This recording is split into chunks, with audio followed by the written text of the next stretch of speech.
Speaking about narcissistic partners, have you encountered narcissistic partners in your life or in your work?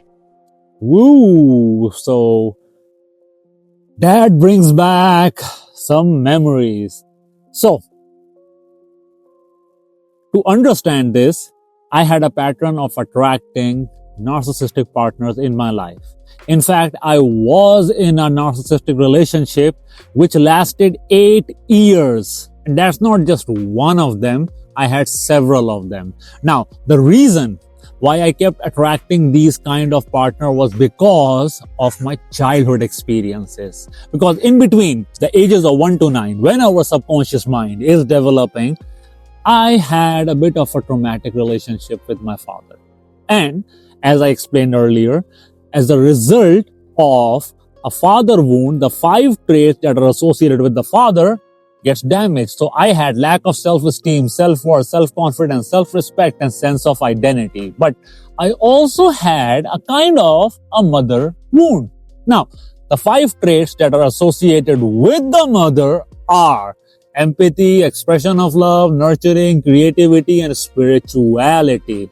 But I had all of these traits in excess.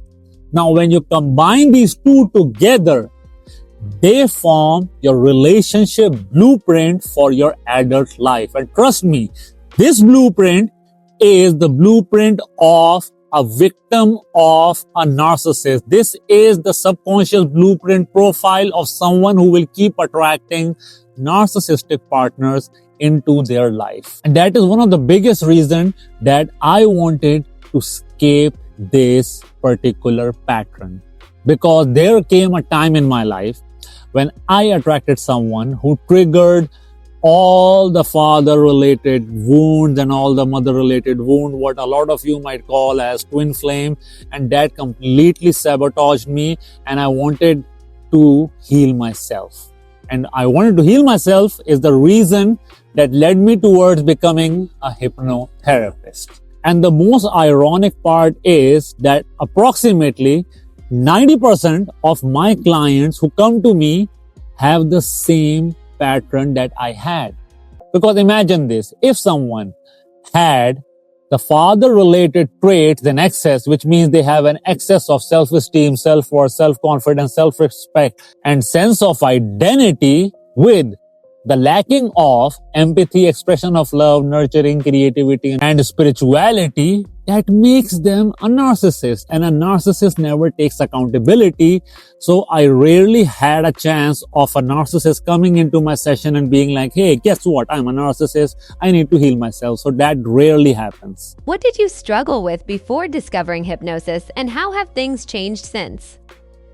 I think one of the biggest difference that I realized after healing is before healing, in all aspects of my life, whether be it professional life or personal life, I used to give my 100%. I used to give it my all. But I kept coming across failure. The more I came across failure, the more I started overgiving, overperforming. The more I overperformed, the more I kept failing. And that made me realize that maybe I'm a loser. Up until the point that I became a hypnotherapist and I realized how our subconscious mind works. The loop is I kept feeling like a failure is the reason that no matter even if I gave my 100%, I ended up with the same result. That is failure. And once I healed, I found happiness. And the more happier I became, even 10% of my effort ended up attracting more happiness. The more happy I became, the less I had to work, the less I had to perform, and the more happier I became. So the loop completely broke down and I found the cheat codes to life.